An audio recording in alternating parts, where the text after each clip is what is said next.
बिस्मिल्लाहिर्रहमानिर्रहीम। बोलते कालम के साथ मैं आमिर रज़ा खान और JF-17 थंडर की ऊंची उड़ान। जी हाँ, बिल्कुल। अब तो अमेरिकन मान रहे हैं कि इस जहाज़ का कोई नेमुल बदल नहीं है। जी हाँ, ये नेशनल इंटरेस्ट नामी मैगज़ीन है जिसने ये रिपोर्ट शाया की और इस रिपोर्ट की इस वक्त धूम है। ना सिर्फ गैर मुल्की मीडिया बल्कि बहुत सारे दिफाई एनालिस्ट जो हैं, इंटरनेशनल दिफाई एनालिस्ट की बात कर रहा हूँ, वो JF-17 थंडर को एक मरतबा फिर मौजूए बहस ला रहे हैं। और इसकी बड़ी वजह अमेरिका ईरान कशीदगी भी है। अमेरिका ने जिस तरह से वेनेजुएला पर कब्ज़ा किया, इसी तरह से ईरान पर चढ़ाई की हुई है। और इसी की बुनियाद पर जो दिफाई तजियाकार हैं, उनका कहना है कि ख़त्े के तमाम ममालिक जो हैं, ख़त्े के ना सिर्फ ख़त्े के बल्कि अफ्रीका के ममालिक भी जो हैं, वो भी चाहते हैं कि वो JF-17 थंडर ब्लॉक 3 को हासिल करें, जिसने जंग में फ़तह हासिल की है। जी हाँ, बिल्कुल। ये नेशनल इंटरेस्ट नामी जो मैगज़ीन की मैं आपको बात कर रहा हूँ, उसकी अगर आप सिर्फ सुर्खी देखें तो आपको समझ आएगी कि वो क्या कहना चाह रहा है। मतन में मैं बाद में जाता हूँ, मतन में भी बात करूँगा।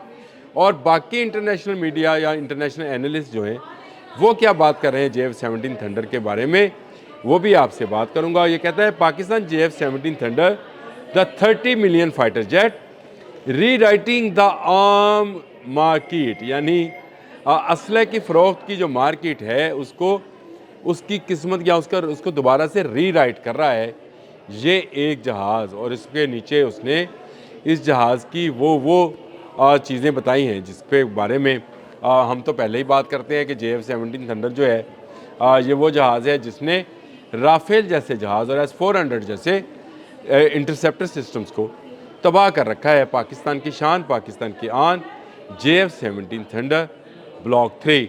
और इसकी जो चर्चा है या इसकी जो आप कह लें शोहरत है, इस वक्त चार आलम में गूंज रही है। और इतनी ज़बरदस्त गूंज रही है कि तमाम मैगज़ीन और तमाम जो अदारे हैं, मीडिया के अदारे, वो इसके मुख्तलिफ ममालिक के साथ जो आने वाले वक्त में सौदे होने हैं, यानी ये बताया जा रहा है कि इंडोनेशिया है, ये बताया जा रहा है कि मिस्र है, ये बताया जा रहा है कि इराक़ है, ये बताया जा रहा है कि उज़्बेकिस्तान है, ये बताया जा रहा है अज़रबैजान है, अर्जेंटाइन है। मैं कितने नाम लेता जाऊँ, नाइजेरिया है, तो नाम मुझे कम हो जाएंगे। लेकिन कहा जा रहा है कि ये तमाम ममालिक जो हैं इस JF-17 थंडर पर नज़रें रखे हुए हैं, जिसको 40 के करीब जहाज़ तो हम अज़रबैजान को दे भी चुके हैं। और तकरीबन 160 के करीब जो है इस वक्त पाकिस्तान एयरफोर्स के पास है। यानी 200 जहाज़ बनाकर हमने जो है ये साबित किया है कि हम इस इंडस्ट्री में, यानी इस वेपन फ़रोख्त करने वाली मार्केट के अंदर भी एक शेयर होल्डर हैं। और ये बड़ी बात है। इस पर इजारादारी किन की थी? चाइना की, रशिया की, अमेरिका की, यूरोप के चंद ममालिक की, जिसमें बरतानिया और फ्रांस शामिल है, जर्मनी शामिल है। इनकी इजारादारी थी। ये इस इजारादारी के अंदर पाकिस्तान का JF-17 थंडर जो है वो अपनी शान दिखा रहा है। जो मैगज़ीन के मुताबिक अबाउट द JF-17 थंडर, उसने जो इसकी स्पेसिफिकेशन लिखी, उसने कहा 2007 में इसको इंट्रोड्यूस कराया गया था।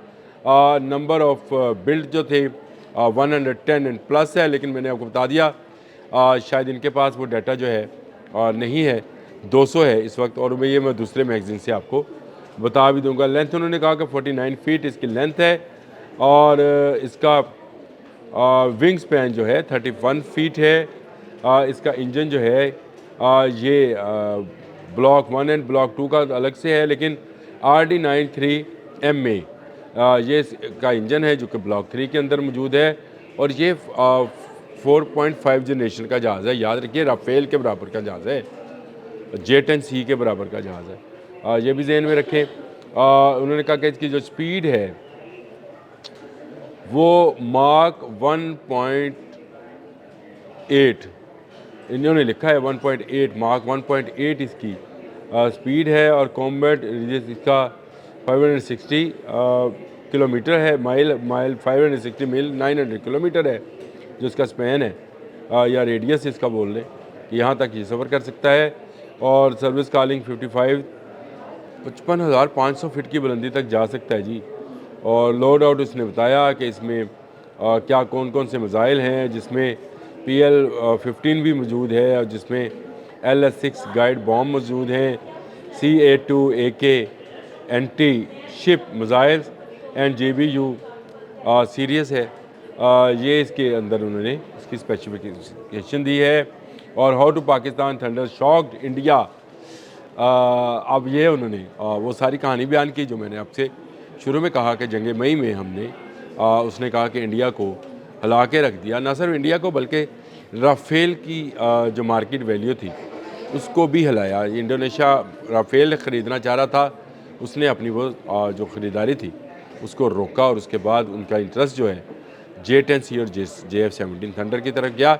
इसी तरह बांग्लादेश है, उसका इंटरेस्ट भी J-10C और JF-17 थंडर और जो यूरोपियन जहाज़ हैं उनकी तरफ गया। तो इसका टाइफून नाम है उसका, उसकी तरफ गया। तो इसका मतलब ये है कि ये जो इंडस्ट्री है पाकिस्तान की, इसमें रोज़ बरोज़ इजाफा होता चला जा रहा है। इसको सारे आर्टिकल को जो लिखा है वो लिखा है जी ब्रेंडन जे विचार्ट ने। और ये विचार्ट जो हैं ये लिखते हैं। और इसके बाद में आपको दूसरा एक मैगज़ीन जो है defence and security monitor Pakistan flurry of arms sale, और ये जी लिखा है डेरेक बेस्क्यो ने। मैंने आपको कहा कि दुनिया भर की वेबसाइट्स पर ये चीज़ें आम पड़ी हैं जिसमें वो मुख्तलिफ मीडिया का हवाला देता है और कहता है कि पाकिस्तान का ये जो प्रोजेक्ट है JF-17 थंडर, इसकी आलमी मार्केट में जो है मांग हर आने वाले दिन के साथ बढ़ती चली जा रही है। ये मैं नहीं कह रहा हूँ, ये दुनिया के माना हुआ जो डिफेंस इंडस्ट्री है उसकी मार्केटिंग का माना हुआ एनालिस्ट है जिन्होंने ये सारा आर्टिकल लिखा है। और उन्होंने इसमें बताया है कि इसकी आलमी मंडी में बढ़ती मांग जो है, बढ़ती हुई मांग जो है वो उससे नज़र आता है कि आने वाले वक्त में इसका जब ब्लॉक 4 आएगा JF-17 थंडर का ब्लॉक 4 जो 5th जनरेशन का जहाज़ होगा उसको हाथों हाथ लिया जाएगा। मैं आपको एक बात बताऊँ, इस आर्टिकल के अंदर एक बात बड़ी अहम लिखी है और वो लिखी है ख्वाजा आसिफ के वाले से। जी हाँ, उन्होंने कहा कि पाकिस्तान के डिफेंस मिनिस्टर ख्वाजा आसिफ ने ये कहा है कि हमें इतने मुल्कों से JF-17 थंडर ब्लॉक 3 के जो है ऑर्डर्स मिल रहे हैं कि शायद हमें IMF और वर्ल्ड बैंक की ज़रूरत ना रहे। देखिए आज के इस एपिसोड में जिसमें मैं बोलते कालम कर रहा हूँ आपके सामने, उसमें सबसे बड़ी बात ही यही है, दुनिया में जो बड़े ममालिक हैं, चाहे वो चीन है, रशिया है, अमेरिका है, बरतानिया, जर्मनी, फ्रांस है, इनकी इकॉनमी का एक बड़ा हिस्सा जो है असले की फ़रोख्त से है। और पाकिस्तान भी अब इस इंडस्ट्री के अंदर शामिल हो गया क्योंकि ख़त्े में तेजस गिर गया दुबई के शो के अंदर।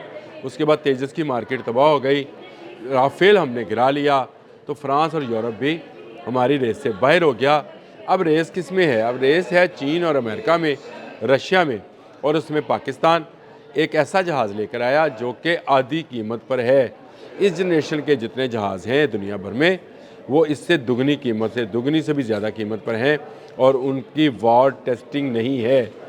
ये वार टेस्टेड हो गया जहाज़, और एक दफ़ा नहीं, दो दफ़ा नहीं, तीन मरतबा इसने पाकिस्तान एयरफोर्स को दुनिया में, दुनिया की बेस्ट एयरफोर्स बनाने में किरदार अदा किया है। इस आर्टिकल के अंदर बेशुमार सौदों का जिक्र है, बेशुमार मुल्कों के साथ, और उसने उसका हवाला रॉयटर्स से दिया है।